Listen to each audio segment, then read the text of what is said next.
బాపట్ల జిల్లా అద్దంకిపట్నం కట్టకిందపాలెంలో జరిగిన mega Christmas వేడుకలో మంత్రి గొట్టిపాటి రవికుమార్ పాల్గొన్నారు. స్థానిక కూటమి నాయకులతో కలిసి బాబు జగజ్జీవన్ రావు విగ్రహానికి పూలమాల వేసి నివాళులర్పించారు.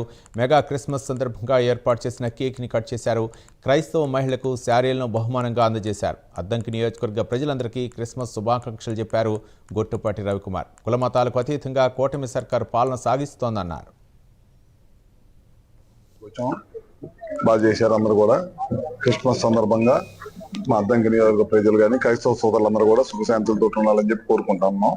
ఈ ప్రభుత్వం అధికారంలోకి వచ్చిన తర్వాత అన్ని కార్యక్రమాలు మంచి కార్యక్రమాలు చేస్తాం. కులాలకు మతాలకు అతీతంగా ఈ ప్రభుత్వం పనిచేస్తుంది.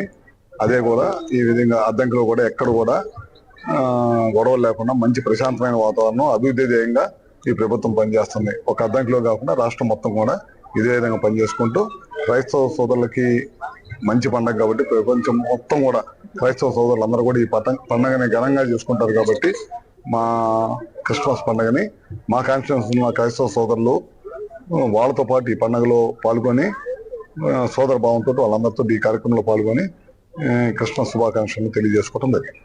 ఏదో ఒక ప్రభుత్వం చేసే మంచి కార్యక్రమాలన్నిటి కూడా చెడుగా ప్రజలకు చూపించే పనిలోనే ఉంటుంది అన్నమాట. కొన్ని పత్రికలు కొన్ని పార్టీలు ఇవాళ ప్రభుత్వం అధికారంలోకి వచ్చిన తర్వాత వాళ్ళు 9 సార్లు విద్యుత్ ఛార్జీలు పెంచారు. మొట్టమొదటిసారి ట్రోప్ ఛార్జీలో 13 పైసలు తగ్గించాం. ముఖ్యమంత్రి గారిది ఏమైందంటే రాబోయే రోజుల్లో ట్రోప్ ఛార్జీ అనేది ఉండకూడదు అనేది ఉద్దేశంతోనే ఈ ప్రభుత్వం కానీ కరెంట్ డిపార్ట్మెంట్